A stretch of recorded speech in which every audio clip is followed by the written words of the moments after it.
the meeting of Johnson County Council.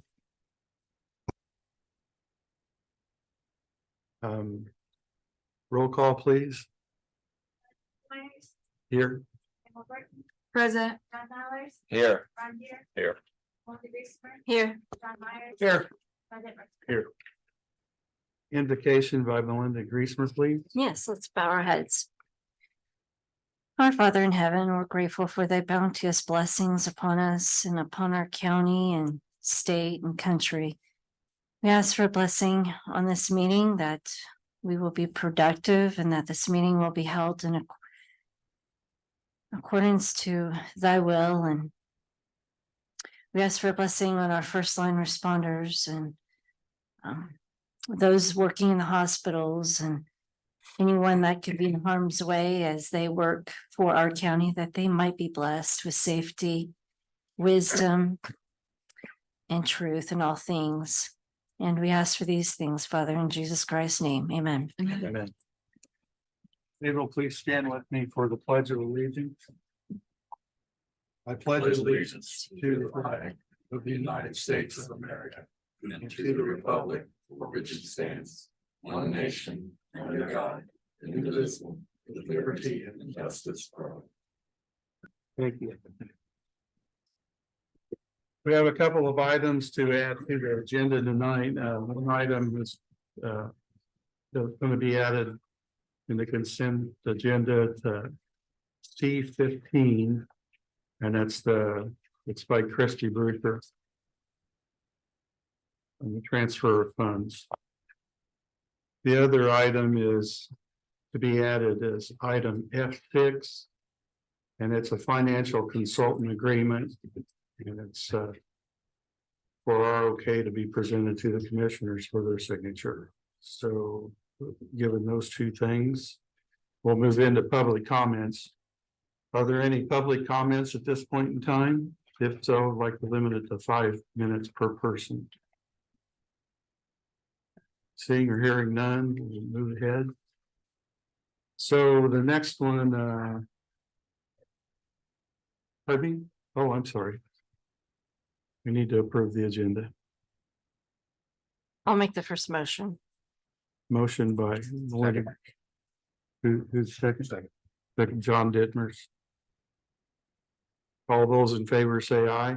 Aye. Aye, opposed? None. Motion carries. Thank you. Now we move on to public comment. Any public comment? Hearing seen none. Move on to the approval of ordinance 2023-07. And this is a second reading. An ordinance granting recorder's request to use monies from the Recorder's Records Perpetuation Fund to pay the recorder's operating expenses, recorder's office salaries, perf, and social security in 2024. Do I have a motion? I'll make the first motion. Second. Motion, Councilor Griesmer, second by Councilor Myers.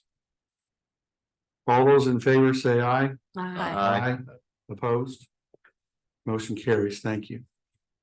Next item is routine matters, and remember the addition of item C15.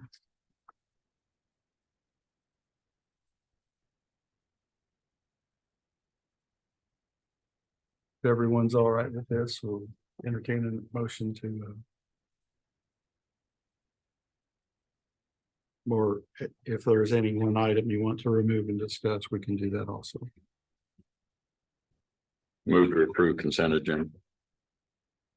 Motion by Councilor Deere. Second. Yeah. Second by Councilor Myers. All those in favor say aye. Opposed? Motion carries. Thank you. All right, moving on to salary ordinance amendments, additional appropriations, reductions, and transfers. Item 1 to the Superior Court. Hello, Your Honor. Good evening. My name is Kevin Barton. I'm Judge Superior Court 1. What brings me in tonight is we had some extra funds left in the various accounts. I'm seeking to determine if those could be transferred to the office equipment for the purpose of purchasing a new lectern for the courtroom. To be honest, we had a lengthy trial and I was rather embarrassed by our existing one, so that's what prompted the request. The second component is that I have a part-time line item where basically the purpose is for part-time clerical, also primarily law clerk. I'm seeking to increase the hourly rate to accommodate an attorney. So happens that a young lady who had previously worked in the clerk's office in my office has gone to law school, obtained her degree, and is now a licensed attorney and is seeking full-time employment, but basically until she obtains that, I was looking to see if she could be hired at least for a few hours per week on a part-time basis to, help assist in research and, some of our matters. So that's what brings that on the second part. I think the hourly rate would be, I'll leave it to you what seemed right. It's I basically came up with the amount from what we use for a pauper rate, but I think it's whatever might seem right to everybody. When would this start and do you foresee an end date? Oh, it would start basically immediately. The end date would probably be probably a few months, a few weeks. I mean, it would not be a full-time position. It would be basically just kind of a gap to assist me in some research. I couldn't see So- more than a few weeks or months. Do you plan for this to be in perpetual? I mean, or is this, is she getting also county benefits as well? She would not. No, It'd but be part-time. No, well, let's just say my plan would only be, I would be back in 2024 to see if we could continue it next year. After that, I guess adios, because I won't be here. So I would not see, that being bound to my successor. So Judge, yes, do you have enough budgeted in your line item? Do you have enough money in there to cover these expenses? And would it be this $75 an hour? This is going to be exclusive to the licensed attorney, correct. correct? Okay, and you do have enough funds to cover her salary? Well, obviously, it depends upon the number of hours, but I would probably be looking at maybe 10, 15 hours a week, maybe 15 hours max. Would be And then if you exceed that, you'll come before us to, it won't exceed it. So okay, all right. you said this person just got licensed and might end up getting a full-time job somewhere. Would you replace her in this position, or is it just No. for her? Well, she would receive the position, but it will not be a permanent position. But I mean, if she got a job, would you try to find somebody else then? Okay. It's just the circumstance. She was available and I had the need, so that's basically the reason.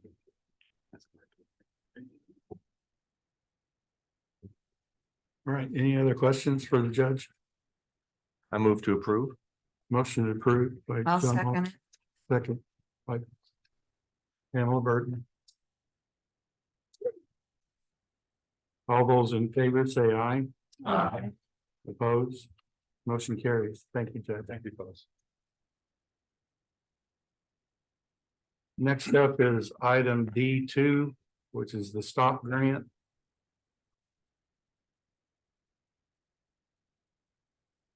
Do we have anybody here from the prosecutor's office? I think, I spoke with the prosecutor about this and he was asking if he had to be here to do this. I don't think he needed to be. Does anybody have any questions or concerns about this?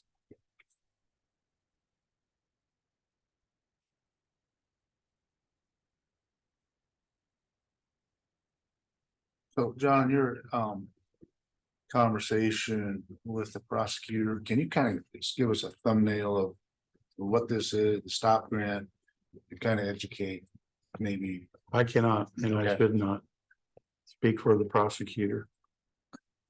But we know it's gonna go retroactive as of October first. So This is a supplemental, right? Amy, am I incorrect? It's a grant that they've had for several years that at budget time, they were not gonna continue it because of all the restrictions and reporting that they were required to do. However, there is full-time position in there, so they're getting it for just one more quarter to finish out the year 23, and then maybe for 24, and that'll be a full-time general fund. And that's been budgeted. So this was one of the ads the prosecutor had for the 24 calendar year. And this just finishes that same position and funds it for the balance of 23. And Amy, if memory serves me right, this stop grant is for service training for officers and prosecutors, correct? That's the STOP, the acronym. That money can only be used. I'm not. Yeah, I believe that's what it's allotted for. So it's, they don't have a broad range of what they can spend it. But it's still active through the end of the year and then it sunsets, right? All of the They're not- grants do, yeah. That's the balance of the funds coming from that grant. Then it's coming from the general, I think is what I understood. Okay. And as it is a grant. I would be in favor of this. So If you're ready for a motion, I'll make a motion to approve. motion to approve by Counselor Burton, I'll second. second by Counselor Mullers.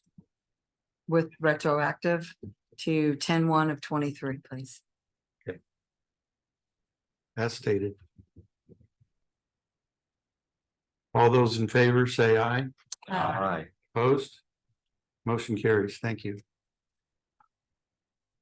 Next item up is item F3, Board of Commissioners. Hello, Hi, Barb Davis, County Coordinator.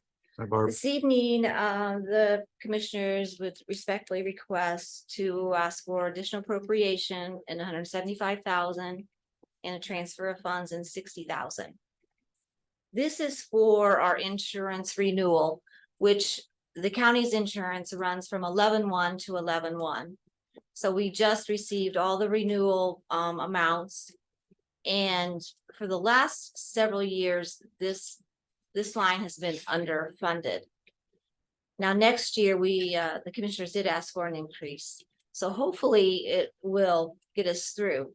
But also, out of this, comes our worker comp claims, which were self-funded, so we never know how much those are gonna be.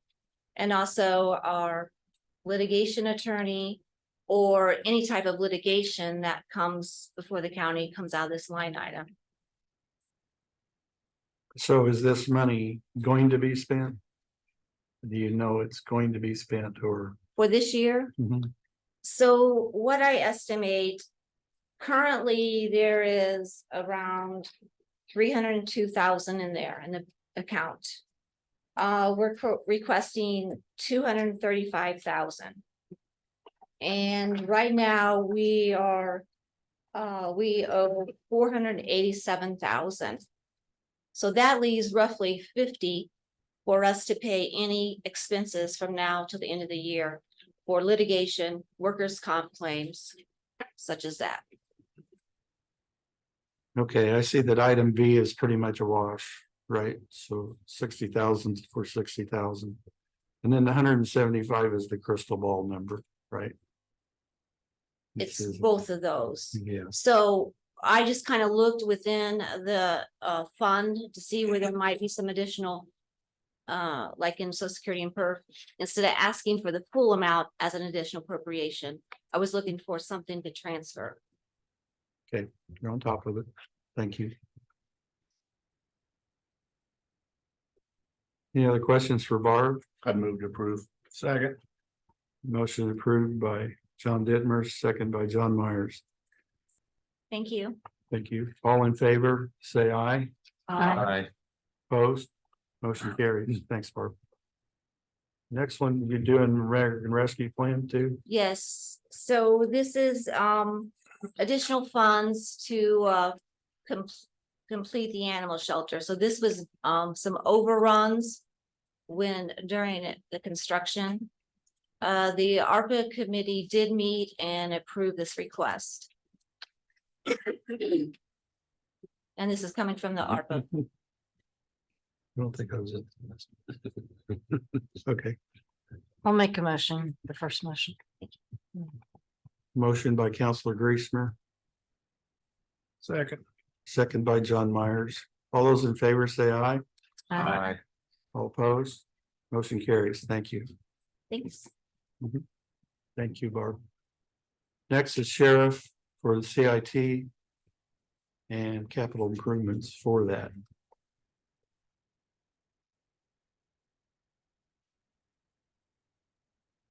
Good evening, Andy Barnhart, Chief Deputy Johnson County Sheriff's Office. Hello, Andy. Hi there. This is additional money that's needed. It's coming from the ARPA funds. That is for the, apparently when all of that information was put together about the building expansion that we're doing, that was not included for the architect, was not in that, like it has been with some other projects, so it was overlooked. So this is the additional money to pay the architect. It was one of those things we realized when the bills came in and then realized the money wasn't there. It was just one of those things that was overlooked. Normally they bundle that together as part of the capital improvements when it went before the ARPA committee for that request. You say you have gone before the ARPA committee and they approved it. The commissioners looked at this and approved it. It did not go back before the full committee. Adam, correct me if I'm wrong here, but it did not go back before the full ARPA committee, but the commissioners reviewed it and approved it as coming out of that fund. Okay. Yeah, this was all the previous council commissioners already approved just the CIT nomenclature program for ARPA funding. And this was really tied up in that. So the commissioners went on and just did an ordinance to get that ball moving to get the professional services paid for. Thank you. Move to approve. Motion approved by Second. John Ditmer, second by John Myers. Any further discussion that I've missed all night long? Hearing none, all those in favor say aye. Aye. Opposed? Motion carries. Thank you. Next, item 6.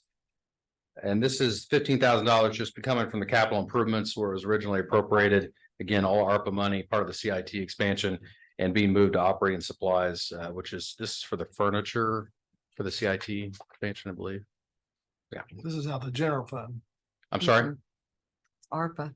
No, this should be just moving it from one in ARPA to the other. Is that, Oh, am I incorrect in that? no, it's general fund, isn't it? Oh, it is a general. Okay, so Yeah. it's additional appropriation. So that must have been on top of the, that's my mistake. Yes. Okay, I apologize. I didn't submit this one. Okay, it's a transfer within the jail budget. So this is actually for the jail and not for the CIT. The second. It's for furniture for the. Oh, sheriff's office. gotcha. Right, Gotcha, right. gotcha. I'll make the first motion. Motion by Counselor Griesmer to approve, Second. second by Counselor Deere. Any further discussion? I have just a quick question. From a Sure. line item standpoint, operating supplies and furniture is that the same line item or is that different? Furniture and fixtures would be different than supplies, I would think.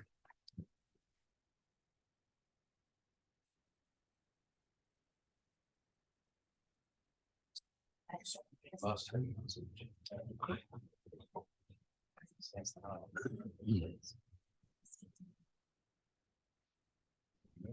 I apologize, counsel. I didn't put this one in. I'm not sure what that was for. 53 is including funding with furniture. I'm not sure.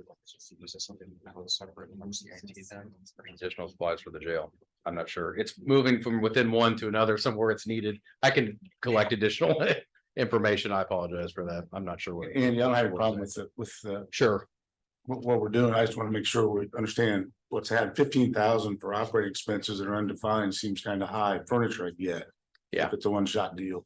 If you want to wait for a few minutes, I can find that out and come back up and we move on and I can tell you what exactly it was for. I don't know. I defer, I mean, whatever the council Mhm. wants to do. Yeah, as a, I would suggest as a wash, 15. Yeah, it's moving from one to another. We're not asking for any additional money and, yeah, I mean, obviously, I'm fine with it, just kind of a point. Okay, but I'll be happy to find out what it is and let you know here in a couple of minutes if you like.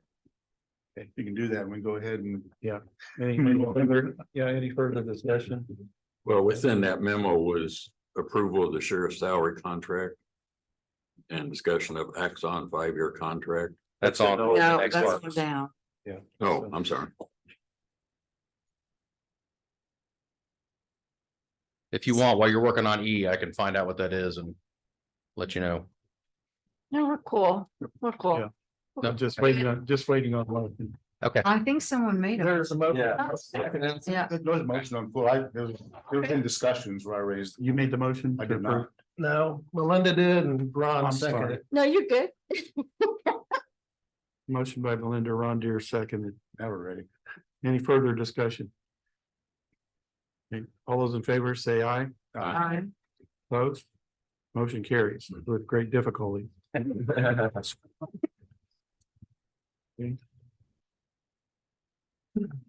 All right, now we're up to so that's one that we added, correct? F6. no, E1, E, we're on E1. Oh, I'm sorry. Okay. E1. Yikes. Here we go. Approval of resolution 2023-08.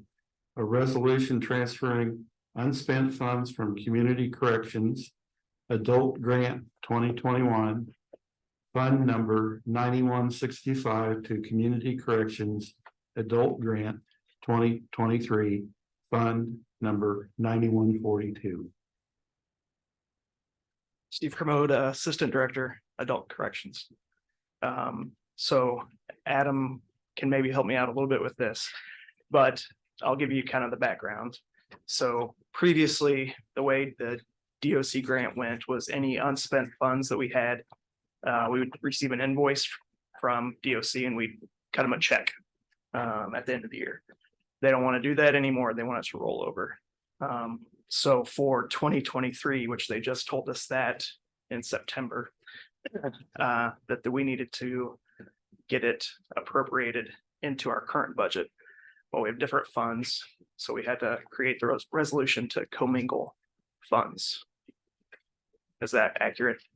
Yeah, I think that's really good. They basically just want, instead of, they're just gonna take the remaining unspent funds and just deduct that from the grant award. So they just want us to be able to move money from the even years to even years and odd number years to odd years. So this is the resolution is to move 23 to 21 to 23. 21 to 23. Yeah. And John, then we'll move 22 to 24 at Yes, some point in time. Yeah. Well, it makes all the sense in the world. but then after that, we've got it fixed to where we're just gonna use the same fund every other year. So then that money, that unspent money, if there is any, stay in the account, we won't have to create a resolution to move that. We can just reappropriate it at that point in time. Okay, John, yes. that's what I was gonna, I talked to the auditor's office today just to confirm that they were on board with community corrections. In these changes, state was requesting bookkeeping purposes and exactly what he said. So they're all prepared to go to monitor, to check and to be compliant with it as well. Okay, can you tell, Steve, can you tell me the intent of this? Is the intent to get you to spend the money? It is. I think that they only receive so much budgeted for the counties every year, and they haven't gone back to the state and asked for any additional appropriations because the counties aren't spending the full amounts because it's just rolling over. So they're really on us. That's part of our consent was some transfer of funds so that we could whittle some of those down. So we don't have this problem moving forward, hopefully. So what are you spending this money on? Is what I'd like to know. Yeah, we have 13 salaries that are paid out of the DOC grant, and then some operating funds in 23. So professional services, equipment lease, office supplies. I think there's like 5 of them in this 23 grant, but then for 24, it'll just be salaries, completely salaries. How's your So programming coming along? it's going along pretty well. We just hired a new therapist. So we have more programming that's happening within the facility, which is a good thing. And we're getting by with the space that we have, but we're making it work. So I'm just, Adam, I read the memo, but I can't ask you to explain the state's logic, but why is it not rolling over to the next year instead of every other year? Good question. I can't answer that, but just want to keep things even years tracking with that. Wait for it to be audited. Amy The knows, audit. had to wait for it to be audited. There you That go. makes sense. There's always a reason. to and that still was part of audit. that. We just received the confirmation of our audit from 21 in September of 23. Okay, that's what I figured. Yeah. So they're a little behind. So it's a use it or lose it proposition. No, if you don't do this, that's a bundle of funds that aren't available to use. Correct. Correct. Correct. They're in the 9165 fund, so all that money is still in the county. We just can't use it until. So the to summarize, resolution sort of is like approved. you make it available and then Mhm. you're obligated to. Yes, And then the audit happens, so it's almost a forced expenditure to the extent you wouldn't need it otherwise. Is that a fair way to put it? In other words, you may not necessarily need this, but they're basically forcing your hand. oh, we're using it, definitely. But if you didn't have it, you could probably figure out a way, is my point. Yeah, we're using our PI account Right. to pay off some of that stuff instead of the money that is. That's in the DOC interesting. grant. Government, it's fine, it sounds to me like. Yeah. Thank you. Appreciate what you're doing. Yeah. A lot of exciting stuff happening over there. Look forward to it. Thanks. Don't you? We are. Good. We are. Any other questions for Steve? Or on the resolution? So entertain a motion. I'll make a motion. I'll second that. Motion by Pamela Burton, second by Melinda Griesmer. Any further discussion? Okay, all those in favor say aye. Aye. Opposed? Hearing none, motion carries. Thank you. Thank you. Next, under new and old and new business, item F1 is sheriff, discussion of Axon 5-year contract starting in 2024. So you're here negotiating a 5-year contract for the sheriff. Yes, I am. And if you think the last time I was up here was complicated, wait till you hear this one. Here's what's going on with this. We have unfortunately a situation where some of our large expenditures are kind of lined up. And 5 years ago, approximately, when we were just taking over as administration, prior to that happening, one of the issues that came up was that we knew we were going to have to do body cameras, that we had been on a one-time 2-year deal Sheriff Cox had done with body cameras. And we knew that was one of the first things we were going to have to deal with in 2019 when Sheriff Burgess took over in our administration came into place. At the same time, the unfortunate part was we also had a whole bunch of body armor, our vests that we wear were expired at the same time. So those were 2 massive expenses that we knew we were going to have to hit. And at the time, the council agreed that as sort of we would do half and the council would pick up half in the general fund. So that's why I'm here. We're getting to that point again. 2024 is when our current contract expires for our body cameras. And I'll explain a little more. It's a lot more complex than just the body cameras. I'm just using that for a quick explanation. But when that contract is up, and at the same time, we're going to have a bunch of our vests that expire because they have a 5-year expiration date on them. It's one of those things that the manufacturers do, I think, to kind of get you to get out there and repurchase them. But they recommend that they're replaced every 5 years. So to the tune of about $150,000 to $200,000. So that's something that we paid for out of commissary. It just so happens that they all were replaced at the same time previously, so they'll have to be replaced again about on a 5-year cycle that happens to fall with this new contract thing. Also, these contracts, the way they work, is that they are divided up on a yearly payment, but you do sign the contract to begin with for the full 5 years in advance. So what we have is that the current contract that we're on actually expires in July of 2024.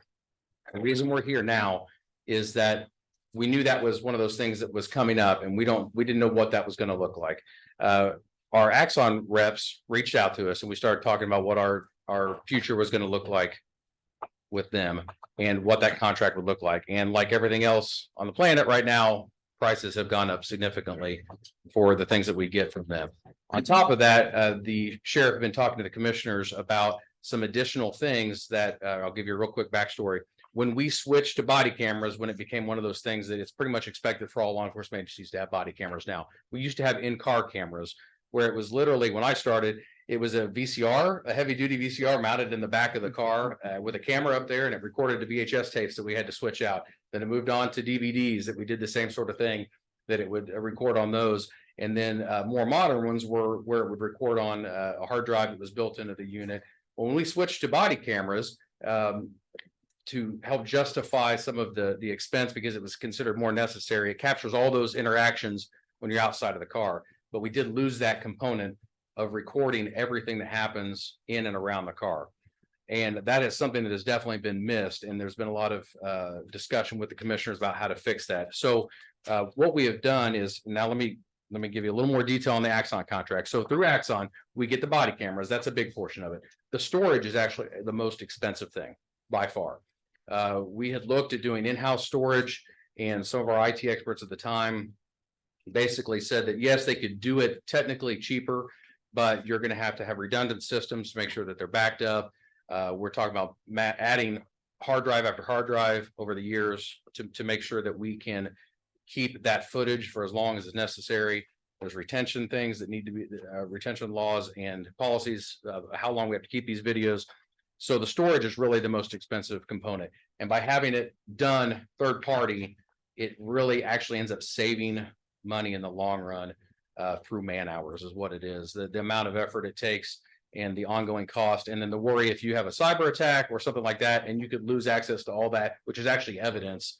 And that's a pretty substantial thing. So Axon is one of the big companies that provides this service. So we get the body cameras, we get the storage. We also run our interview rooms at the sheriff's office through them. That's part of the program. And our tasers, that's the other big component. So everyone's heard of tasers, that is the less lethal weapon that we carry. It's also made by Axon. And so that's all part of this package. So these big numbers you're looking at, I was simplifying it by saying body cameras, but it's actually all these things. Talking about body cameras, tasers, storage, interview rooms. And now what we're looking at is adding the fleet component in. So what we're looking at is right now, roughly over the years, we've had to add to our the big contract, we'll call it, that we started in 2019. As we added more deputies, we needed to also get the interview rooms because the system we had actually completely stopped working. So we had to convert over to that. So we had school resource officers throughout the years and the CIT deputies. We ended up adding more and more tasers and more body cams over the years, but they were sort of piecemeal. And what we ended up with was a mess, really, of a whole bunch of different contracts. But a grand summary of it, to simplify it, is roughly right now at the end of our contract, we're paying somewhere in the neighborhood of between $230,000 and $250,000 a year, $230,000 to $250,000 a year to Axon for all these services, minus the fleet. We do not have the cameras in the cars right now. Okay, so what happened is our sales rep reached out to us and said, "Hey, we're getting ready to go into your contract negotiation next year in July of 2024, but prices are going to go up significantly in 2024. So if you guys want to sign the contract in 2023, then lock it in at significantly lower pricing." And we're talking about a lot. And I'll break down the numbers here in a minute. So what we did is went to the commissioners, the sheriff went to the commissioners, talked to them. They are 100% in support of and actually approved signing the contract at the last commissioners meeting last Monday. So they've agreed to sign the contract, but obviously we have that funding component here with the council. So for 2024. Yes, for 2024. So this is why this is not an actual agenda item for an additional appropriation right now. So unfortunately, we did exactly what you guys don't want us to do, but it was to no fault of our own, just the way things happen. we had to come in after budget time now, since we're past budget time for 2024, but we can't wait until it's due in 2024 because we'll be on that additional pricing, which would cost the county about $120,000 more a year. So what we're doing tonight is telling you what we would like to come ask for in January, because we can't ask for that money now until that 2024 budget takes effect. So we're sort of putting the cart before the horse, or we've kind of got a horse sandwich between two carts, because we couldn't do it at budget time, but we can't wait either if we want to lock in this pricing. So that's the question before the council tonight, is what we're looking for is sort of a consensus and agreement, if you would agree to these, that we will then come to you in January for the actual additional appropriation to go into our contractual services to fund this. And it will be 1 year at a time. It would then be in the budget from here on out. We just couldn't do it because we didn't know the numbers during budget time. So do we need to sign this tonight? If There's nothing to sign. What we are looking for as we talk this out about how to do this is if we get a sort of an agreement from the council, it could even, if you wanted, or we could discuss again in January, it could be a consent item in January. It's a large dollar amount. If you all agreed to it and said, yes, this makes sense, and we're going to agree to fund it in January, then we wouldn't have to go through, or we could answer the questions again, or if more questions have come up in the meantime or whatever, when the actual additional appropriation happens. But what we need is sort of an agreement, and Axon is fine with that because the commissioners have already signed the contract. So this is that cart before the horse part. They signed the contract. There's no funding component yet. They haven't signed yet. They approved. It's It's approved pending legal. Okay, but the intent is to sign before the end of the year. Correct. The money wouldn't start going until 2024. But to get that pricing, it has to be agreed What to is the dollar amount? we're now. talking Well, the about? dollar amount, okay, so that, and I believe it should have been sent to all you guys in your packet, but the dollar amount, what we're looking at, like I said, we're paying roughly $250 a year now, a little less than that. With the fleet 3 added in, we'd be going up to $378,561 a year. So the total contract amount is $1,892,807.50 over 5 years. That breaks down to $378,561.50 a year. And yes, I know that's extremely expensive. I would have never imagined getting into this, how much this sort of stuff costs. But again, like I said, it's the body cameras, the fleet component, which would outfit the sheriff's office vehicles with the cameras that are front and into the interior for interviews and things like that. The reason the commissioners are big proponents of that is they were kind of looking at doing something like that for county vehicles anyway. These are specialized in that if the officer switches on their body camera, it automatically turns on the car camera as well. If they turn their lights on, it automatically turns on the car camera. So you're capturing that if we're running lights and sirens to a call. If we are, you get out and the officer engages with someone immediately, it's recording the whole time outside of the vehicle, things that may not be captured on the body camera. Oh, what I was going to say is we found when we replaced with the in-car cameras with the body cameras is when you're running lights and sirens, the deputies turn those on, but all you're seeing is the steering wheel. That's all you can see because the body camera is mounted right here. So you can't see anything, what's happening outside the vehicle. So it doesn't really help with when you're talking about crashes on the way to a call, liability issues, things like that, or if the officer has to get out and immediately engage with something that's not captured on the body camera. A lot of times it can be captured on the fleet camera. In addition, these cameras work as license plate readers where they will work with our flock system that we already pay for that will alert officers to stolen vehicles. So it does a lot and suspended drivers, things like that. So it does a lot of things that are automating some of the tasks that an officer would be doing driving around. And it works hand in hand with that system, does automatically. It's also automatically engaged if an officer pulls their firearm out, activates their taser. Those things are all interconnected and will activate the cameras automatically so the officer doesn't always have to remember to turn it on. So it's an amazing system. It's on the forefront of technology, but of course it is very expensive. We've been using Axon products now for, like I said, will be the 5th year. It's great stuff. It does come with a price tag to it. But it will eliminate purchasing some of this other stuff individually. Correct. Yeah, Correct. it would take away from the overall cost that the commissioners would have to try to figure out how to pay for some of the, if they're going to do it wouldn't be the same system, but do some sort of camera system for county vehicles. The part that I want to make sure and bring up and emphasize here is if we do it now, it's the 378. If we wait until 2024, it's 479. $378,000. $378,000 a year. If we wait and sign the contract in 2024, that number goes up to 479, almost 480,000 a year. So $100,000 more a year. If we wait, now Yeah. we're waiting to appropriate it until next year, but if we wait to sign the contract, we basically would be, by waiting a few months to make this decision, Yeah. we'd be just giving away $100,000. One of the plus a problems year. I'm having, Andy, is we don't have anything in front of us in that regard. We don't have any of these numbers. We don't have that contract or anything that, but I understand what we're doing here. We're Sure. saying, yeah, okay, we trust you and we need to make this move.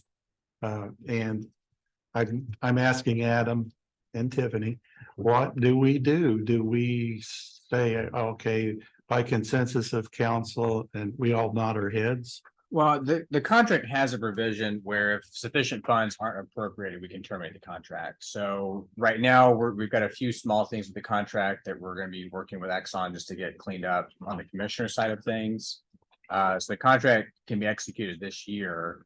And then the council in January or February can then appropriate. I don't know how much you have in budget right now to cover the first payment, but it'd be in January presumably that the additional appropriation would be asked of this body for that. So Right, then, cover the costs. so then for right now, we're just, go ahead, John, I'm sorry. Oh, I didn't mean to do that, but your purpose tonight's an introduction, kind of a heads up. This is what we're dealing with. It could be correct. It could be But- anywhere from just an introduction and here you go. And I will absolutely provide you the numbers. That's my intent to, but what we really need to, for the commissioners to actually sign the contract, they've agreed, they've approved it pending legal. For them to go forward with that and lock in this pricing. Excuse me, and pending funding. Well, the funding Based would on have to the happen in terms of the January, contract, correct? Right, and is that what you just said? No, that's an escape hatch if we don't. That's an approve escape funding. hatch. They would have to sign prior to the actual appropriation. And the contract does have it built in, right, where they can, if that funding were to happen, so whatever, we'll get World War III between now and January. And the council says, no, we can't, we're not spending that money on it. That that nullifies the contract. You already have 250,000 appropriated next year. Yeah, so we wouldn't be So adding the maybe- full amount. We would Right. we would be adding additional amount and that's part of the numbers that I will provide. But what I didn't want to do is get too much information out there here at the beginning where it's I'm trying to give you the rough numbers here because of course that's important. But the general gist of it is on top of what we're already asking, we would be asking for about $150,000 more a year roughly than we are currently to fund this. Okay, That is what we would be asking for in January. I will absolutely give you dollars and cents of everything, but like I said, the contracts were very, very confusing and part of that is as we pay for things throughout the year, we've had to sometimes pay for certain items and then pay for things out of commissary. So part of it has been paid for commissary, been paid for through commissary in the past and things like that. So we're trying to get that tightened up to where we've got it. This bill is paid for out of this. And we know that that's coming out of there every year and get that cleaned up a little bit. So we're not having to pick and choose. That's part of what the claims, we'll call it the claims dance. Sometimes happens is when you have these general buckets, and I'm sure the auditor's office knows that, is that sometimes you go, oh yeah, we have this bill coming up and we didn't have enough. So we're going to move money from here to here. And we can do some of that without coming to council. Some of it has to go to council. And of course, commissary ends up being where we end up going a lot of times. And what we did is throughout the years is we needed to add stuff rather than coming to you and the council and asking for additional appropriation after additional appropriation. We've just basically paid for it out of commissary over the past few years until we got to this new contract point where we can say, okay, now we need to reset and go forward. And again, we'll pay for the body armor out of the commissary going forward. okay, so just to get us out of the chute, Yes. get council out of the chute. I'm okay with this. I feel comfortable with it, with the additional monies here. And for council to not exactly take action on this tonight, but to give you that the council, and I will look for nods. It is by consent of the council or Consent of nods. yeah, consent of nods that we're in favor of it. That's fine. This really, like Andy said, this wasn't an item to take action on. I think it was that introductory, just to kind of, I think, get the temperature of the council to kind of see where it was at. 98.6. Yeah, right, exactly. What we didn't want to do is come in January. Commissioners have already signed the contract to lock in that pricing. We already Axon starts the ball rolling, all that. And then the council is like, no way, we're not doing this. No. And so then we have to pull the plug. We're trying to get that's that cart before the horse part. I know it's just the timing of how it fell. If this had been 2 months prior, we just would ask for it in budget and easy enough, but that's not the way it rolled out with. And it was just sort of one of those things that our Axon reps were kind of, doing us a favor in the sense that we've had that relationship with them for a while. They're like, hey, our team has agreed to, the higher ups have agreed to let you in on this pricing if you redo it now, but if we wait, you're going to be in on the next pricing. So, so as far as they're concerned, if we wait, they get more money out of it. So, And you don't feel that was a sales ploy? no, I don't think so. We've had a good relationship with Axon. Bottom line is I don't want entrenched has a negative connotation to it, but we're entrenched in there for good reason. They have a great product. If you ever see officer involved videos throughout the US, it's 90% of the time it's Axon. It's almost always tasers. There's very few alternatives to concealed or energy weapons.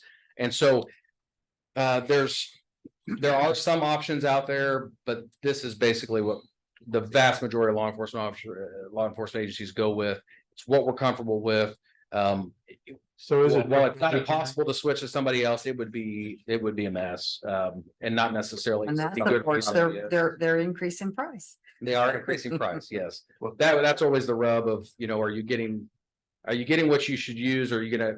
Sure, we could probably save money, but we're not going to get as good of quality and good of stuff as what we have. Information. I would be in support of it with the information provided at this point.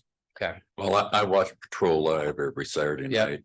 And it's just amazing to think that we don't have the total component with the dash cams and the interview cams, that it's time for us to be in the 21st century as far as technology, as far as I'm concerned. Yeah, we took a step forward with body cams, but it was at the same time, it's a 2 step forward and 1 step back by getting rid of the in cards, and the few that we had limping along that were the DVDs or the hard drives have died off. And so now it's like, well, we either bite the bullet and we replace them, or we just keep on not having that component. And we're just missing out on so many things when our officers, unfortunately, part of public safety is they're going to be involved in crashes, they're going to be involved in incidents, they're going to be involved in things that you really want to capture for liability. And not to use it's a little bit of a cliche, but one lawsuit on something would pay for this over and over again. And you can what if that, but it is the truth. It's a reason it exists for that. So these things that help cover the county and our officers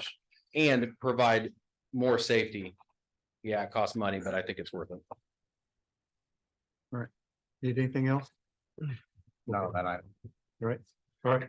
I guess for my, is that the go ahead? I don't know. So in the January, do you want us to just come forward with the actual additional appropriation and then have the numbers, but that's enough for the. I think that's a requirement. Right, sure it is, but Yeah. whether it was consent agenda or John, not. your point, that's when the detail of this and. Okay, you want more detail? Comes in as Absolutely. far as hard numbers and Okay. that sort of thing, rather than someone in.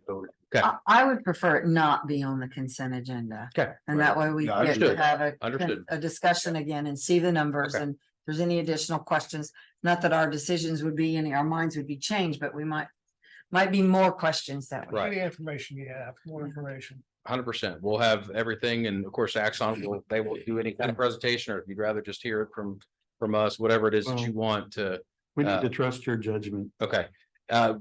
So that the commissioners know whether to sign then, is that, I don't know, Adam, do we need any kind of, Well, I just think a given general- the fact that the contract can be terminated if monies aren't appropriated, that was my hang up. Was I have a hard time recommending commissioners sign stuff and you don't have the money available to pay for it, right? That doesn't make much sense. Right. But with those contract terms, I think we're okay. I'm sorry? Typically it'd be in February, so there'd be ample time to get it appropriated, and they'll work, I'm sure they'll work with us too, as long as we're getting up there in the first quarter, they'll, But you have 250,000 of the first payment. right? yes, that's already Okay. been, that's already been part of our budget. Okay. Correct. yes. What are the payment terms? Is it quarterly? Is it? No, it's annual? yearly. We just do it It's annually. annual, Yeah. so- Yeah. And actually that makes it a lot simpler just to Right. bam, pay it all at once because the money's there on January 1. So. You Yes. pay ahead, I bet. Is any of this used within the jail? Yes, system? it does. Yeah. And that's I guess I should have said that.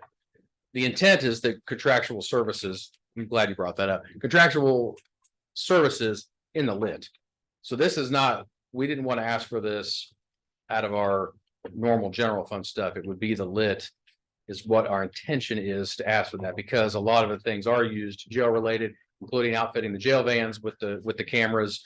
We just had an incident a few weeks ago where an inmate fell and hurt themselves, injured themselves, getting out of the jail van. It's all those things that will help cover ourselves liability wise there. So absolutely. While it's not 100% jail related, it is sheriff's office, all sheriff's office related. So there's the nexus to use lit money for that.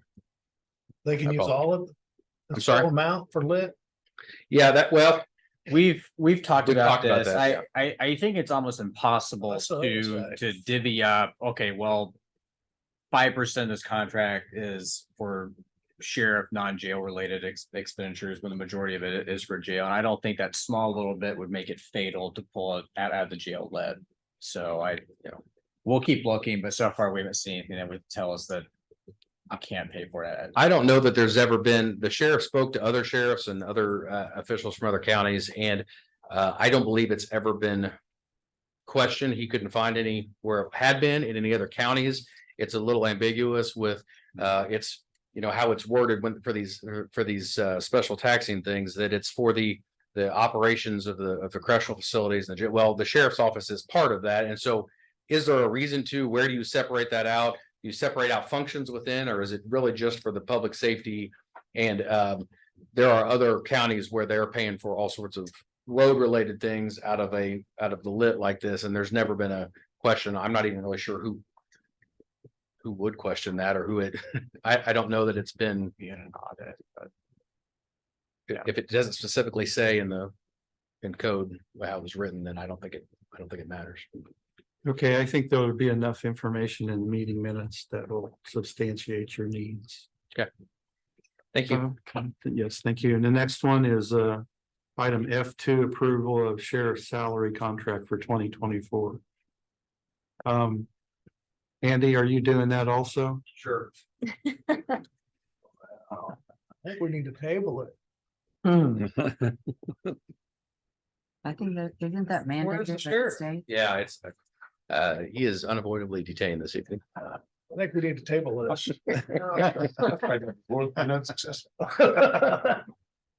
You mean if you want, take a portion of his and give it to me, that's fine. I mean, I'm here for him, so.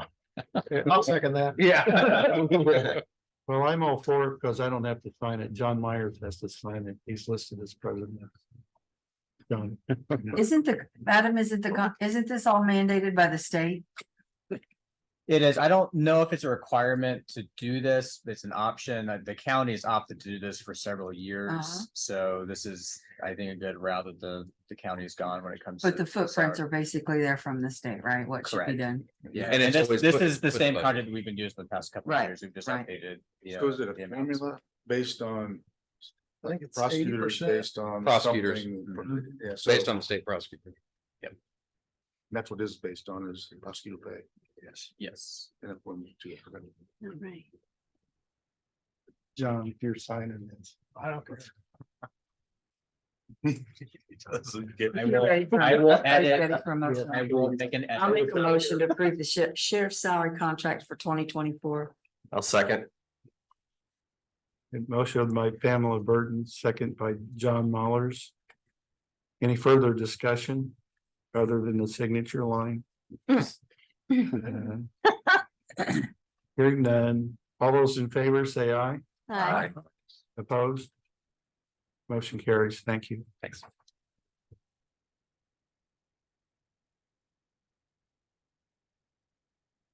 All right, the next up is discussion regarding board appointments for 2024. Amy and I had talked, and it'd been my desire to kind of get this out a little bit sooner, but.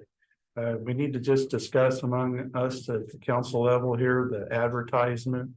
And do we want to do this? Do we want to do board appointments in December or January?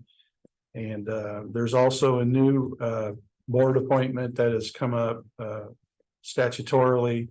That is our appointment to the health board, correct? Correct.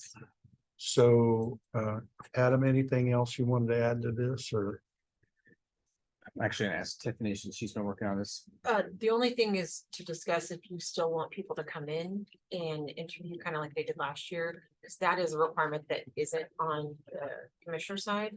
So last year there were some issues where people weren't told that because it wasn't previously a requirement. So or you can, I mean, you'll have it in the packet to review the board applicants where you can reach out to them beforehand and then ask, or just have your questions ready, however you want to handle that, if they need to be in person or remote in. Just leading off the discussion, I think, yes, we do want to have them in. When they make application. And then also, I don't know if we can make this as part of the application process, but either a quarterly report or them coming in quarterly or presenting a written report quarterly. But just our appointments, just council's appointments, because we're not here as much as commissioners, you know, and not as involved with those type of boards. And we may not all be cognizant of what all these boards are doing. So it'd be nice to have a report from them and make that a part of, I don't know if it's part of the application process. Maybe it could be. Don't know how we'd make that part of the application process. There's like a unless you- secretary of each board and a president and a vice, you know, so I don't know.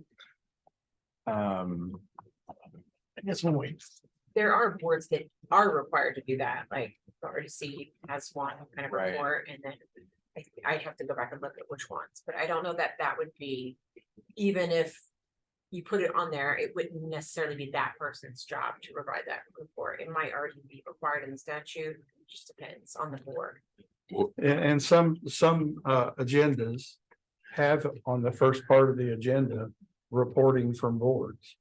You know, any reporting from the board and You could probably begin asking those boards to report back. But I don't know if we put that on the application other than just a note that says you may need to. Report just or to someone make them just cognizant. like aware of that. Like to come here, do you mean like a written report, or do you want to just come here? and- Well, that's for discussion, Well, you know, I don't know whether, At the present time, I'll use, for example, the Parks Board, and it's a liaison action that takes place, but it could be spread throughout the council. The Parks Board provides a copy of the minutes, Yes. which I receive as their liaison, but that could be broadcast to the entire council, which would accomplish the same thing. But then you got the Planning Commission, which you're the representative on, but we don't get minutes for the Planning Commission unless we ask for it. So perhaps a way to be less cumbersome is to ask the minutes of the different boards be submitted as opposed to the appointment being responsible for that. And the other question I had is, as I'm reading this, it is requiring, and I think that's appropriate. We have requested it in the past, a posting in the Daily Journal for, like the commissioners do. So when we actually have an appointment, that it is posted in the Daily Journal in the same format that the commissioners do. It's fine. I from the commissioner's side of things, I think to your point about the minutes, there are times when it is very difficult to get anyone to even apply for these board positions. I think I would be a little hesitant to add another duty to these board Right. positions when it's already hard to get people to fill these slots. So I think maybe, yeah, they're not compensated for their time kind of Right. thing, right? So I yeah, think, I misplaced that. no, it's okay. request, Yeah, I think that the minutes would be a good idea, though. I mean, we can easily circulate that, and that way the council is at least aware of what. And that would be for all commissions that we don't currently get. I mean, I get it for parks because I asked for it. But they should also publish, not to cut you off, but usually the minutes are on the website. too, for the most part, they should be posted. So we could access them. Yeah, I mean, any of the minutes for these boards mostly are, and I could double check. I don't think every one is Not everyone, posted, but a but lot of them. most of them are, but Well, I know several of them are, but Yeah. for those that aren't, I think what John's saying is that I mean, they have minutes, so let's Yeah. see them, and then we can ask questions from the minutes. So Amy, are you able to, if we make the decision to do this December, what's the timeline? If we want to do the appointments at the meeting, Do we have enough time? That's pretty quick. it's in the district like tomorrow.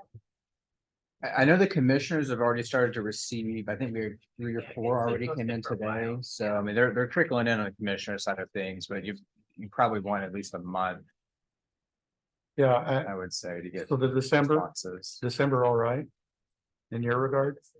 Here's the thing that's Well- been brought up is that a lot of these meetings, are gonna be starting without the correct appointment. That's true. What I would recommend is let's shoot for December, and then if we don't have anyone apply, or potentially if we have a candidate or candidates that the council doesn't want to appoint to those positions, you could just table filling that vacancy or that appointment until the January meeting to give you more time to find some. There's commissioners that all the time, if they don't get responses, or Just carry over. they just push it and we take it up at the next meeting or for next month. So I would shoot for December, and let's try to get as many fills as we can. And then if we have to Yeah, we don't have to take take it back up action in in January, December, correct? you don't have to. Some of the terms do begin Jan 1, so it would be good to get as many filled as possible just to avoid any kind of interruptions. But you could do it all in January. I would recommend do as much as you can in December, though, if possible. Yeah, I agree. All right, is everybody on that wavelength? Mhm. Okay. All right. All right, Amy? Good to go? All right, the next item is the approval of the 2024 council meeting schedule. I know there's been a couple that say they prefer that for next year, they would prefer meetings on Tuesday. My preference would be to keep all the meetings on a Monday. For the sake of kind of the public too. I know that, Yeah, I mean, I'll go along with whatever's decided, I but agree. I prefer Monday. I agree with you. But Amy, you pointed out to me that there are 2 meeting dates that need to be on Tuesday because of the holidays. And those meetings are April 9th and November 12th of 2024. Right? Plus, I think there's other boards that meet on Tuesdays. Okay. The drainage board meets on Tuesdays. And budget hearings are to be determined. So, I prefer, if we're talking preferences on physical days of the week, I also prefer Mondays as they have been in the past. I hate Mondays, but I'll go along. with it. Tom, you have any problems? So instead, are we talking about those Mondays that have the holiday? Instead of doing them the next day on Tuesday, we'll do it the Monday before. No, the Tuesday. Yeah, after. Tuesday. Yeah, for just these 2 days, it's Tuesday. Do you have an issue with that, Melinda, with your schedule? I was just thinking perhaps keep it on Monday, but the Monday before the holiday, the week before. It's always like the second Monday of the month, but those 2 months is the holidays, so normally it's the day after Tuesday. Yeah. I just wanted to- What are those holidays for April? Well, the April's the eclipse day. eclipse day. Eclipse Day, that's a holiday? Well, Yes. no, It's gonna be. It's going to be. it's a stay-at-home day. County, yeah. There's gonna be a massive, and like I would hundreds agree. of thousands of people are gonna be coming into Johnson County for the eclipse. And coming right downtown. Franklin's kind of the epicenter of the eclipse, so it's gonna be chaotic. I would agree. I mean, my thoughts are to keep all the meetings on Monday except the two that cannot. And then just move them to Tuesday, which is the one day, which has been practiced in the past. Correct? It's my thoughts. I'm good with it. Just as you've got it here. Need a motion for that, to prove that? Second. If you do, you got them both. I'm good. You good, Ron? Well, it's a, yes, You got it? You good with it, Melinda? I'll go along with it. Okay. And John Muller, you good? I'm fine. Okay. You're good to go. All right, next one is discussion on current rules of the Johnson County Council. And do we have that in front of us, Adam, or you got? yeah, it was a memo. I emailed it. If So you no- guys need hard copies, I can print off. some. November 6th memo. I printed it out. Somebody needs to go make copies if you don't have it.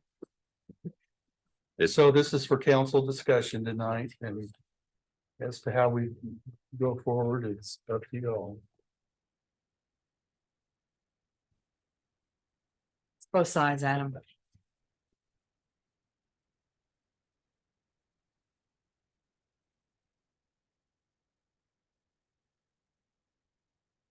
While he's printing that, I'll go ahead with item F6, which is the Order. yeah, it's a financial consultant agreement. And it's presented to us tonight and to do our nod again for the commissioners to be able to sign the agreement. So is everybody okay with that? Have you had an opportunity to see Mike Reuters? Yes. Okay, How many years have we used him? I'm just curious. long time before I Oh my got here. goodness. Yeah, Do you remember? I don't remember him not being here. Amy? Barb? How long have we used Mike Reuter?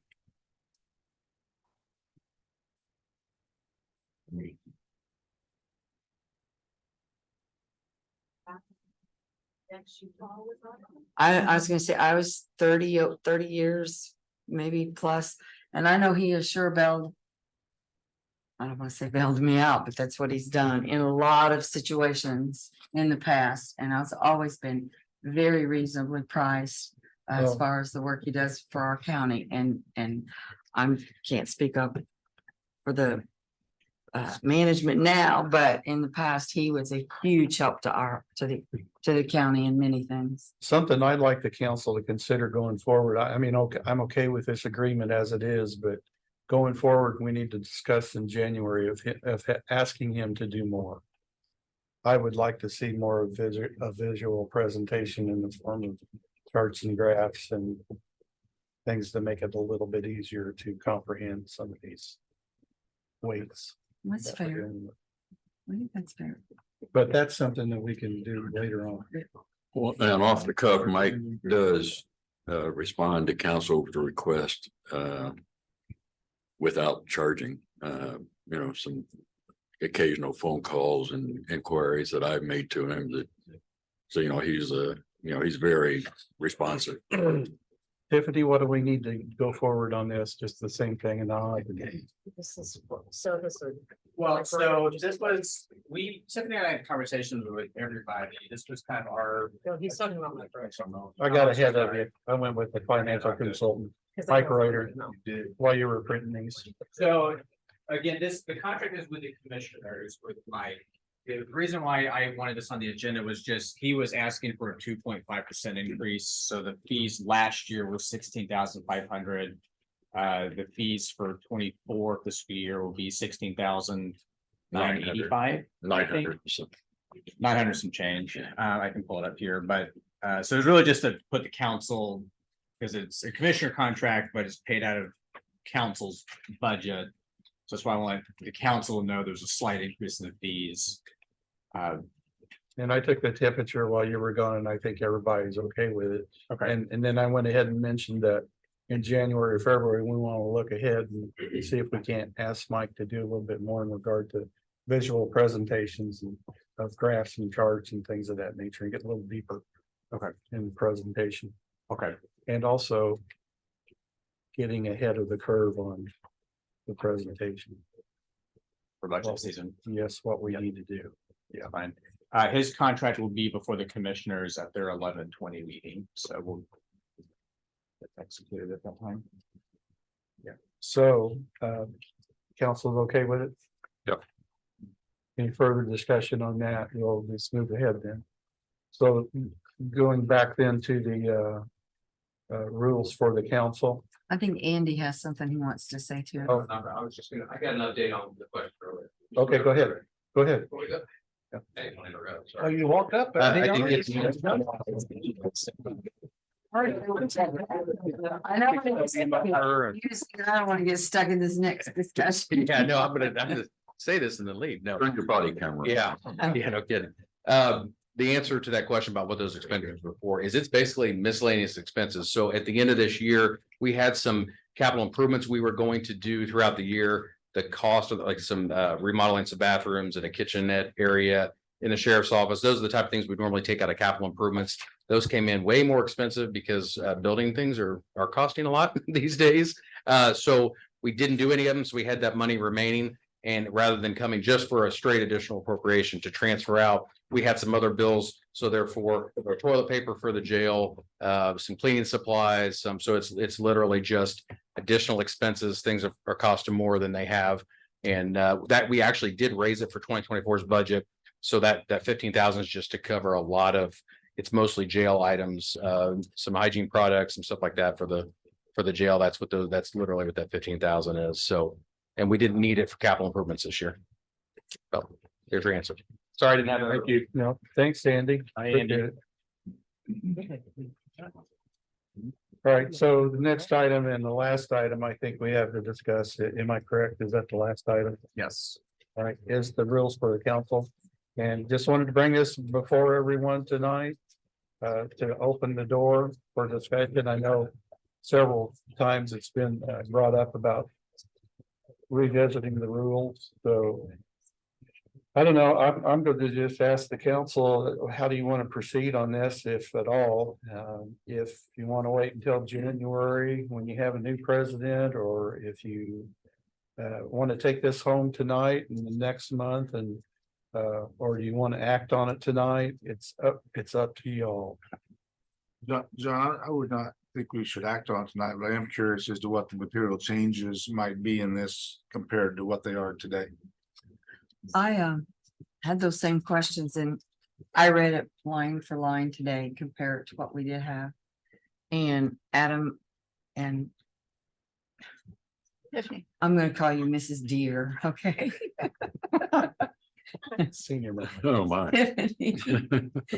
I spoke to them and asked them if they would please point out to me if I didn't see a lot of things in here just from my. I do wonder when I sent the Word document, because I had Councilman Mahler's also asked me, so the Word document would track the changes, but if you have it set to where it's a simple markup, you don't see the changes. So I'm wondering if that is why there's some confusion. So, Anything in red is new. so I will resend it as a PDF with all the changes in red. And those Yeah. red lines then. They Yes. will be, they are redlined. So that I think is probably why you're like, well, there's no changes. What are you talking about? It's nothing for us to review. And it's like, well, there actually were some changes. So, so I will resend it as a PDF instead of the Word version, just to prevent that issue from happening. What I can tell you is, and this is just for discussion, if we're gonna make any rule changes, it takes basically a first and second reading. So if you want the rules to be new and improved for your January 1 meeting, we could do like a first reading in January and then adopt them to begin the meeting in January, your January meeting, or we could just kind of sit on this for the rest of the year. Y'all want to provide us feedback, and then we could do it like a first reading or another discussion at the January meeting to then adopt it, I guess, really in March at that point. So, Well, we've had this since November 6th. And knowing what it said before, I mean, rehashing what it was as to what it should be is what is being suggested here. So my comment is, are there any issues about what has been suggested? And I can summarize in case y'all didn't see the markup, so the changes would be. For nominations of president or vice president. If it's a council member who's not new, so none of y'all will be new next year, so. This would be inapplicable to like a brand new council member that is newly elected to the next round. But they would have to be physically present for at least half of the council's previous year meetings. We set up some guardrails, not guardrails, but just kind of steps for the nomination process. So kind of like how we do for board members, if how this would play out under the new rules, for instance, would be Councilman Myers would open up for nominations. Pam, if you want to nominate someone, you can. It goes on down the line, and then you ask for a motion to close nominations, and then you just do a roll call vote. Pam, who do you vote for? John, who do you vote for? Ron, who do you vote for? And do the nomination and voting process that way. But that's assuming that there's more than one person. Right, and it may Right. just, exactly, it may just be, okay, one, X person gets nominated, no one else wants to nominate anybody else, it gets closed, then you still have to vote, but that's just how the nomination process goes.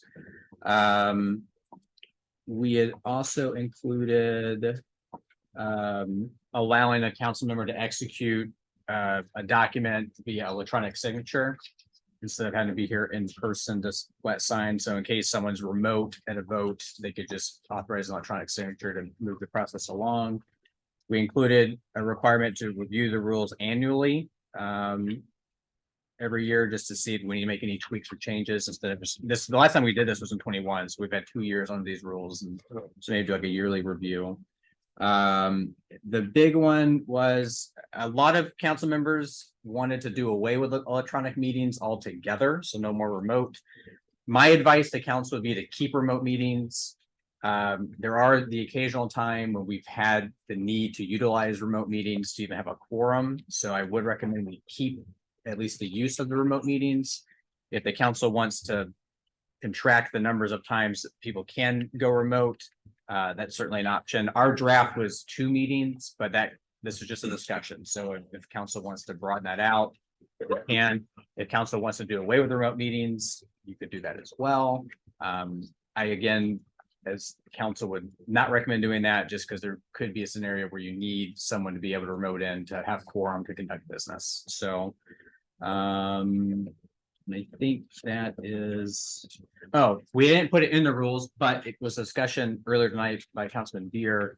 The ad hoc committees, the 6-month timeline is a self-imposed curfew that this council has created. It's not in state law.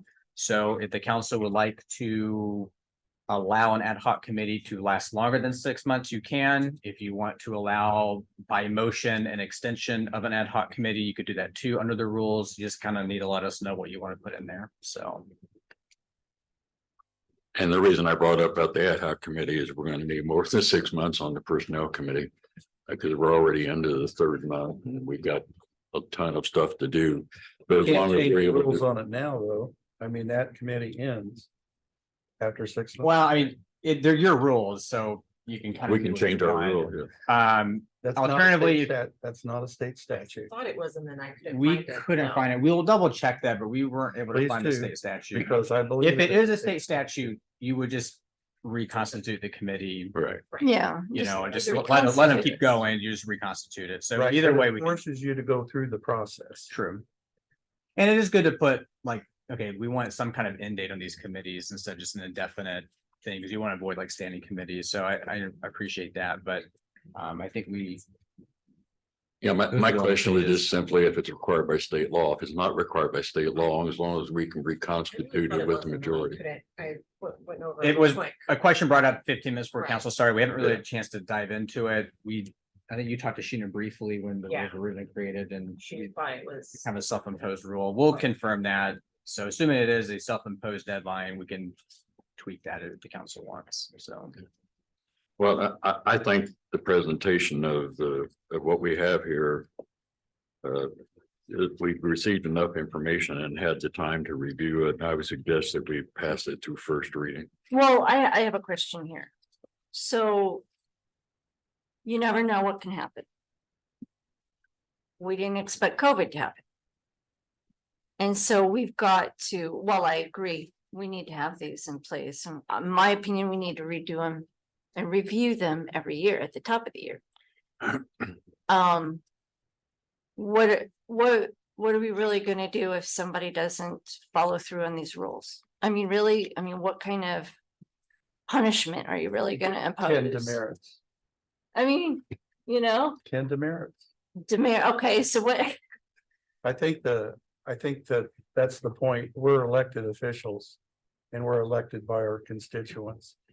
However, we need to also be responsible. And I think this body is requesting a level of responsibility. And I think that, you know, the COVID caused a lot of things to change. And we got maybe we lost sight of the need to be here.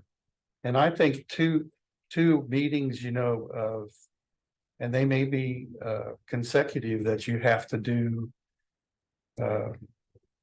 online or whatever. I think that's acceptable because somebody has an illness or whatever, or a family member has an illness, and we've all probably had that happen to us. Or graduation or whatever. Right. comes up. Right. So, but I think there's always room for change. And if a person is on the council and we recognize that may need to bend a little bit, then that's my opinion, that we need to be able to bend that rule. But I think we need to get back to square one. Well, I like the 24-hour in advance provision of the rules, that for those who are not ill, you know, it's very clear in there that, you know, if you're not going to be able to attend 24 hours in advance, it should contact the president or the vice president, or at least the county attorney. When I was in the hospital, if you all recall, back in January, He called me several times and I was like, please just get better. yeah, I called him from the hospital. I called him from the hospital and said, you know, I will be there on, you know, on Zoom. So I think it's just a courtesy that, you know, we have, that the president and or vice president be aware if you can't attend 24 hours in advance. And then that can be done with email or a phone call. And it doesn't have to, you know, wouldn't have to wait until Monday to contact Amy or somebody else. It just gives and if there is a problem with a quorum, then we're aware of it 24 hours in advance, and we don't all show up and we don't have a quorum. So I think that's. Yeah, and like state statute already does carve outs for, you know, if you're absent due to military service, illness, or other medical conditions, death of a relative, or an emergency involving threats to, you know, person or property kind of thing. So I mean, those are already kind of built in. To your question, if the punishment is, if in theory, if someone were to do, if the council says we're only going to do 2 remote meetings allowed per year, and if a council member remotes in for a 3rd meeting, they don't get to participate. So that would be the way that the council wanted to enforce its rules, that you could do that. They don't get to participate. What do you mean? They just listen in? Correct. Like You're saying under they don't get a vote. under state law right now, we've mirrored the state law. So if someone were to remote in 3 consecutive meetings under state law, they're not allowed to participate. You can't vote. You mean to vote? To vote. Okay. So it'd be a similar idea behind, and the state law allows the council to put in more restrictive measures than what the state law allows, with the sole exception of you can't restrict back-to-back meetings if you allow remote meetings. So you have to, if you allow a remote, you have to at least allow 2, and you have to allow those to be consecutive.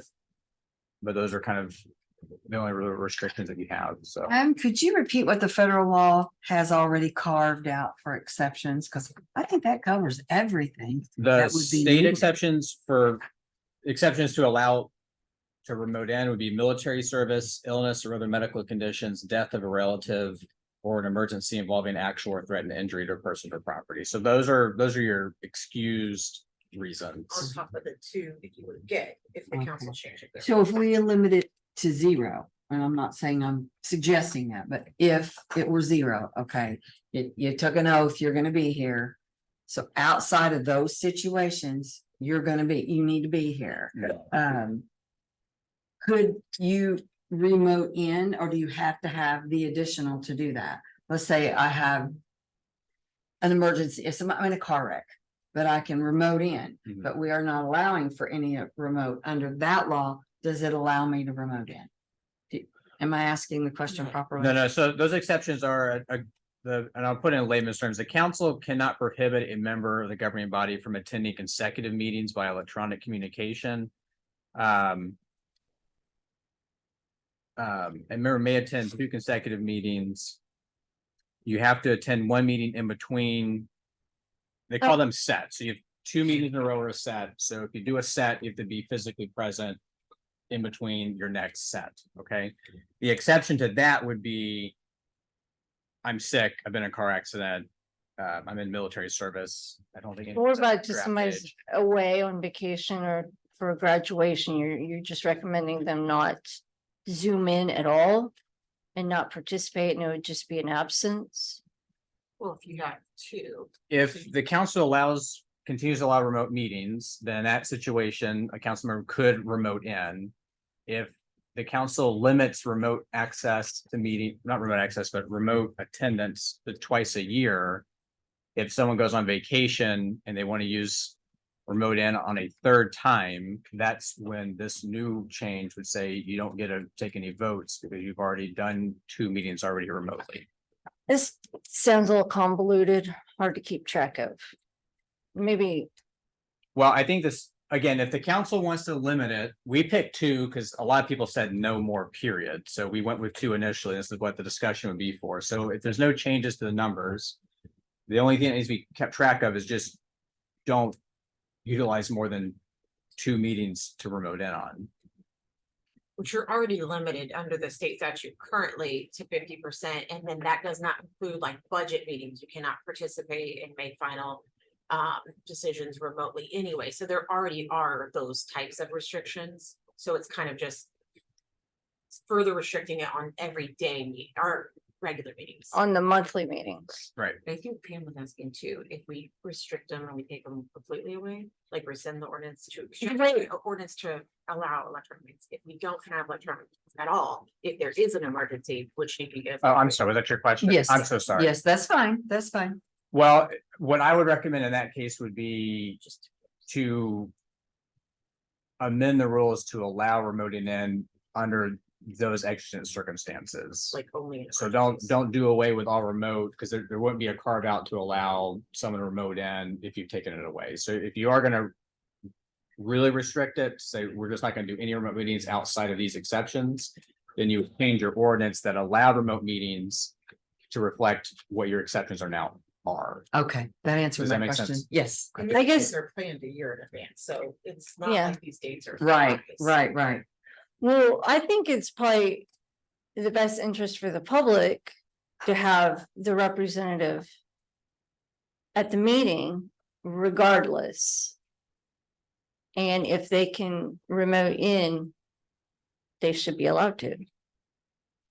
You don't convince us, you gotta convince your other council members, so. Isn't, I mean, the past council also had a few members that just had unavoidable work conflicts where they were able to carve out an hour or an hour and a half to attend remotely.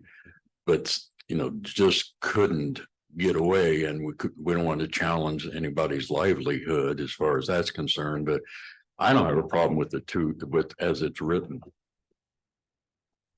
There's also this need to sign. We are here to sign documents, and those need to be processed in. A lot of times have to be gotten back to a municipality. My wife is a municipal clerk, so I understand these deadlines that they have to hit. And so the remote signature, I think, is a good thing that will really be helpful. And I really like that.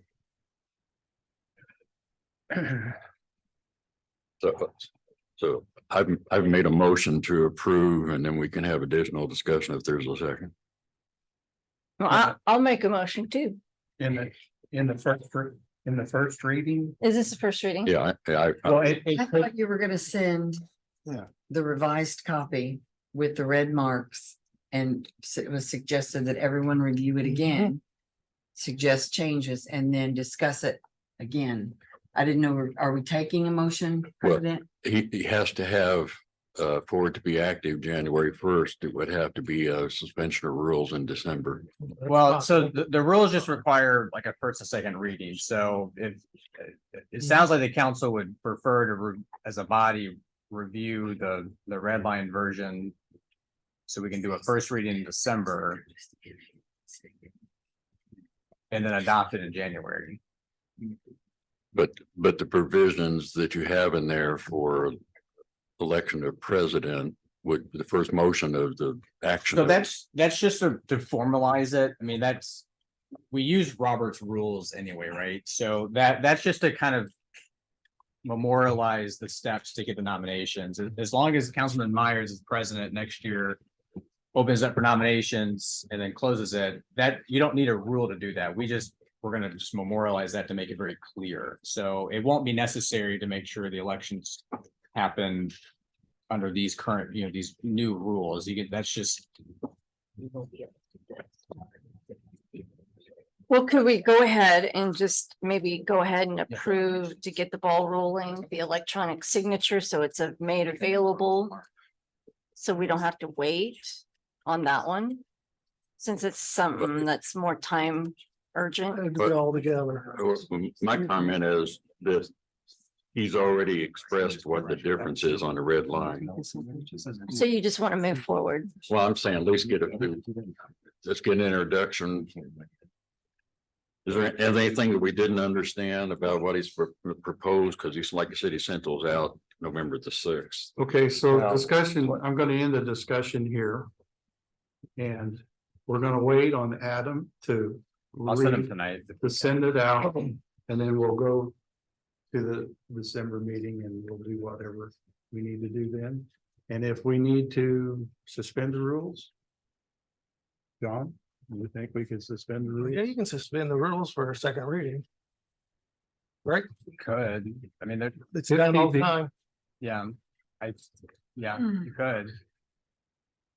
All right. Everybody tired?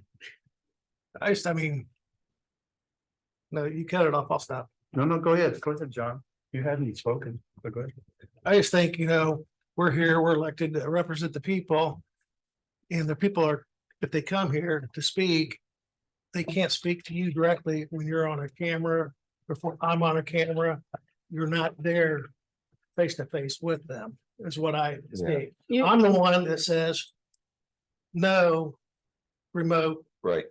Well, we're adults Can here. I finish? Yeah, I'm sorry. Go ahead.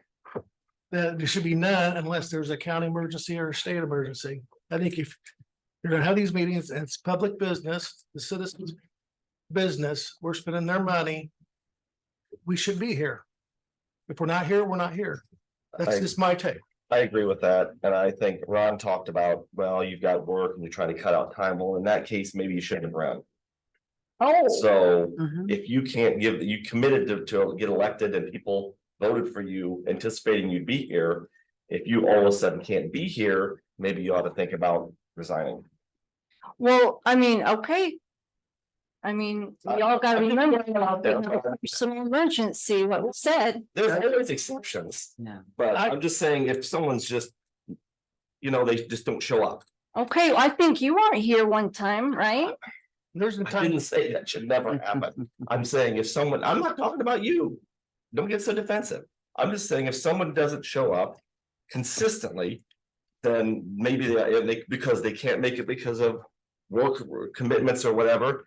You should think about that. You should think about staying.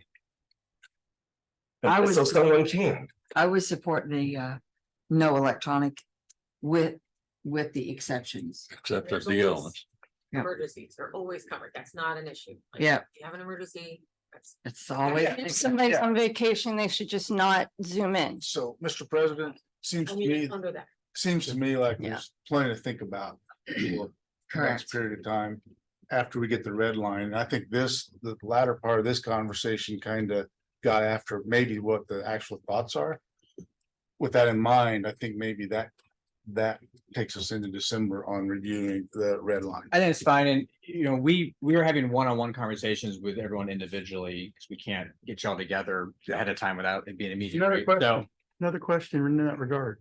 If all of us met on Teams, on Google Teams, and didn't make a decision, that's not a quorum, correct?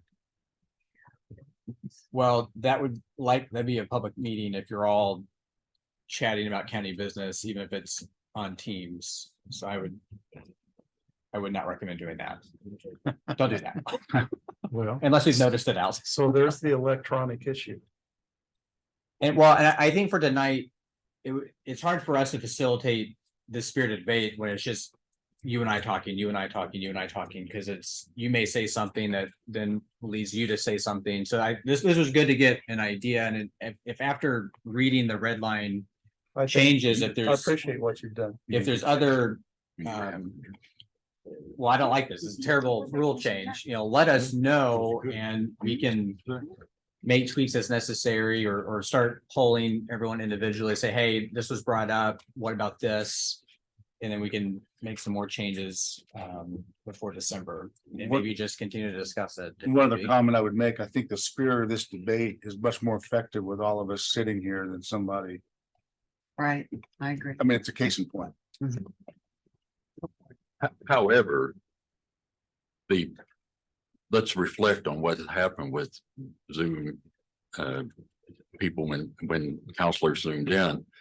That it didn't stop the debate. It didn't stop the opportunity for the person viewing it at home to hear what was saying. Nothing was limited by the person doing it on Zoom. I'll take the opposite of Well, I that. didn't say that you couldn't do it. I said it's more effective, which I absolutely believe it's more effective. Back to John's point, can you hear them? Can you see them? I've made the point, speaking of the taxpayer, to come in here to speak to these 7 people that I help elect, and short of one of the emergency reasons, I expect them to be there. Yeah, I missed a meeting last year, went on vacation, got caught drinking a glass of wine on the video, but that's been, one meeting for vacation a year or work emergency. It's always been acceptable, but if it isn't moving forward, I for one will be compliant, so. All right, PDF was emailed already, so you guys should have that for a little lighter reading. okay, you want to break for dinner and then come back? Oh, yeah. Entertain a motion. Adjourn? Yes, please. Yes, sir, I'll make it. Second. Motion and second. We lost all of our audience. All those in favor say aye. All right. We are adjourned. Thank you.